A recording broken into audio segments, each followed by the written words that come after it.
Silakan masuk. Iya, terima kasih. Silakan duduk, Neng. Iya. Selamat pagi, Ibu. Saya Bidan Nila. Dengan Ibu siapa? Santi, Ibu Santi. Ada yang bisa saya bantu, Bu? mau konsultasi masalah KB, Bu. Saya kan rencananya akhir bulan depan mau nikah, tapi saya sama calon suami saya ingin menunda kehamilan. Oke. Selama ini ada yang Ibu ketahui nggak tentang KB itu apa? Atau jenis-jenis KB yang Ibu ketahui? Jenis-jenis KB yang saya ketahui, Pak, itu ada KB kondom, ya, terusan ada pil, sama suntik, sama spiral ya. Oke. Kenapa Ibu mau menunda kehamilannya? Belum siap, Bu. Belum siap. Umur Ibu sekarang berapa? 21. 21 tahun. Ya Ibu, ini saya bantu ya untuk menjelaskan jenis-jenis atau macam-macam KB ya dengan alat bantu untuk pengambilan keputusan ya Bu ya. Iya. Kita balik dulu ya. Nah, sebelum Ibu saya jelaskan macam-macam KB, Ibu harus tahu dulu apa sih kontrasepsi gitu ya.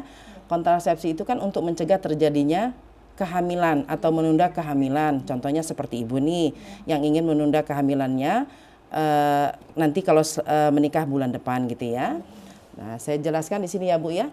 Jenis-jenis metode kontrasepsi itu ada dua macam Bu. Ada metode kontrasepsi jangka pendek. Jangka pendek itu misalnya pil KB gitu ya, suntik KB gitu ya. Itu yang hormonal yang saya jelaskan tadi yang hormonal Bu. Kalau yang non hormonalnya itu ada manajemen laktasi itu nanti kalau setelah ibu melahirkan ya, ada namanya manajemen alami laktasi. Kemudian ada metode kalender. Nah, metode kalender itu kan kita gunakan ketika kita masa subur. Ibu tahu hitungan masa subur seperti apa. Nah, di saat masa subur itu kita tidak melakukan hubungan intim atau hubungan suami istri gitu ya. Kemudian ada juga kondom. Kalau untuk jangka panjangnya ada dua macam Bu. Kalau yang hormonal itu susuk KB atau implan gitu ya. Kalau yang non hormonal itu IUD atau alat kontrasepsi yang dimasukkan ke dalam rahim gitu ya. Saya mulai dari pil KB dulu ya Bu ya. Neng ambilin contoh pil KB-nya Neng. Nah, ini Ibu jelasin pil KB dulu ya. Pil KB ini contohnya seperti ini Bu. Ini efektivitasnya 99% kalau misalnya Ibu minum pil KB secara teratur. Kan ini ada hari-harinya tuh Bu. Kita bisa mulai dari haid pertama biasanya ya. Pokoknya dari haid pertama itu kita konsumsi dari pil yang berwarna biru. Setelah itu dilanjutkan ke bawah dan tidak boleh terlambat. Setiap hari diminum nih. Misalnya ibu mau minumnya setiap pagi, ya minum setiap pagi. Kalau misalnya malam hari, minumnya setiap malam hari dan itu teratur, tidak boleh terlambat gitu ya.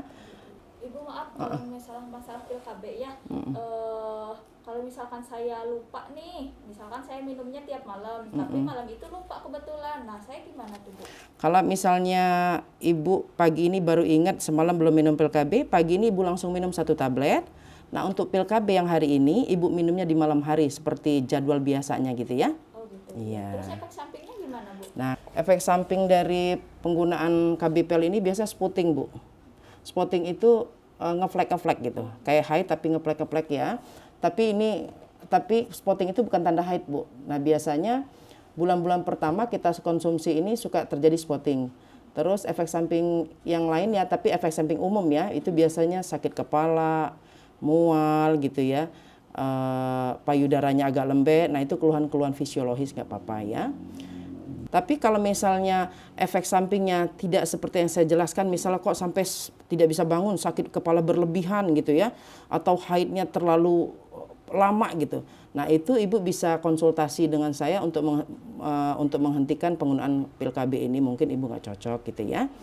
Terus, nah yang ini juga ada KB pil laktasi. KB pil laktasi itu KB pil yang digunakan untuk ibu-ibu pasca nipas. Ketika ibu sudah 6 minggu pasca nipasnya atau anaknya berusia 1,5 bulan gitu ya. Cara minumnya juga sama seperti pil KB yang pertama tadi yang saya jelaskan. Cuman bedanya karena itu tidak mengandung hormon estrogen, hanya progesteron. Makanya mengkonsumsi pil laktasi pun biasanya tidak terjadi haid gitu ya. Kalau pil KB yang ini tadi kan tetap haid ya Bu, karena kandungannya estrogen dan progesteron gitu ya. Kemudian kontrasepsi berikutnya adalah suntikan KB 3 bulan Bu. Kalau 3 bulan itu begini Bu, ibu harus rutin setiap jadwal yang kita tentukan 11 sampai 13 minggu itu untuk kunjungan ulang, suntik ulang gitu. Nah Bu, efek samping dari suntik KB 3 bulan ini efek samping umum ya Bu, biasanya perubahan pola haid Bu. Haidnya suka lebih lama, suka lebih cepat gitu ya. Terus biasanya gangguan haid ini pada bulan-bulan pertama. Spotting bisa tuh yang ngeflek hilang. Nanti biasanya 2-3 kali penyuntikan KB 3 bulan ini keluhannya hilang sama sekali, bahkan kadang-kadang tidak haid sama sekali gitu ya. Kemudian efek samping umum lainnya itu peningkatan berat badan Bu, terus mungkin ada sakit kepala sedikit ya, terus perubahan mood gitu ya. Kemudian ada juga suntik KB 1 bulan Bu. Suntik KB 1 bulan ini hormonnya hormon kombinasi, ada estrogen, progesteron, makanya pemberian suntikan KB 1 bulan biasanya ibu-ibunya dapat haid gitu ya. Dan ini jangkanya 1 bulan. Jadi misalnya sekarang disuntik di tanggal ini, di tanggal 10 ya akan datang, atau 2 hari sebelum tanggal 10 itu biasa kunjungan ulang berikutnya gitu ya. Ada yang mau ditanya Bu? Kalau misalkan saya suntik ya Bu ya, terusan saya lupa tuh jadwal penyuntikannya, misalkan lupanya seminggu kayak gitu nggak apa-apa Bu? Kalau untuk yang 3 bulan, suntikan KB 3 bulan, ibu terlambat seminggu nggak apa-apa. Karena secara teori kunjungan ulangnya itu 11-13 minggu. Nah tapi kalau untuk suntik KB 1 bulan, kalau ibu terlambat 1 minggu, ibu nggak bisa kita berikan pelayanan suntikan KB ini lagi. Tapi kita tunggu sampai ibu dapat haid selanjutnya.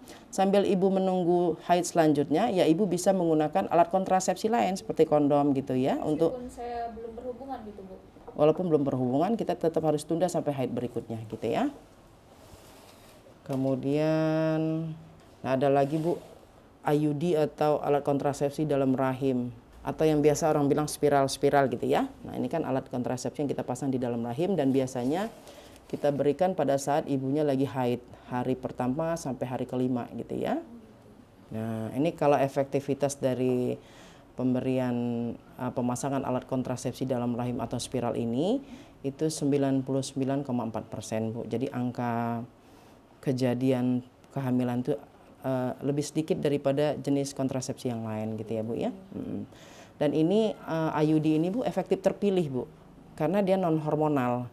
Jadi tidak ada efek samping, ya tidak ada keluhan pusing mual, tuh nggak ada. Kalaupun ada keluhan itu bukan penyebabnya dari IUD ini sendiri gitu ya. Ada yang mau ditanya Bu tentang IUD? Kalau misalkan saya kurang darah Bu, boleh? Anemi? Iya. Oh kalau anemi boleh Bu. Kalau ibu dengan anemi itu boleh dilakukan pemasangan IUD ini, karena kan ini non hormonal gitu ya. Tapi yang perlu ibu perhatikan itu kalau misalnya kram bagian perut, kalau setelah pemasangan 1 minggu kram biasa ya, kita bisa kasih obat ibuprofen ataupun paracetamol. Tapi kalau sakitnya berlebihan ya nanti dikonsulkan kembali dengan bidan atau dengan dokternya gitu ya Bu ya. Iya. Terus yang terakhir adalah implan Bu, susuk KB. Hampir rata-rata ibu yang penggunaan implan ini sering tidak terjadi haid, karena hormonnya cuma progesteron, bukan kombinasi gitu ya. Berarti saya suntik yang 3 bulan tadi? Ya, pinter ibu. KB implan ini 99% efektif mencegah kehamilan. Ibu kalau efek samping implan apa ya? Kalau efek samping umumnya itu perubahan pola haid Bu, termasuk spotting tadi, terutama pada tahun-tahun pertama pemakaian ya. Ada juga pusing, terus nyeri perut ya, terus payudara teraba lembek gitu. Tapi nggak apa-apa, ini hanya efek samping umum yang rata-rata hampir rata-rata keluhannya seperti ini pada ibu-ibu yang menggunakan KB implan ini Bu, gitu ya. Ibu Santi, dari penjelasan saya mengenai macam-macam KB tadi ya Bu, mulai dari KB jangka panjang, jangka pendek, yang mengandung hormon ataupun tidak mengandung hormon. Nah kalau memang sekiranya Bu Santi nanti bulan depan mau nikah nih, memang mau menunda kehamilan dan sudah berkomunikasi dengan calon suami, nanti kan pilihannya nanti silakan Bu Santi bicara sama calon suaminya gitu ya. Mudah-mudahan membantu Bu ya apa yang saya sampaikan tadi. Iya baik Bu, sangat membantu sekali, alhamdulillah ya. Saya pamit dulu ya Bu ya. Sama-sama Bu Santi. Ya, terima kasih Bu. Terima kasih. Waalaikumsalam.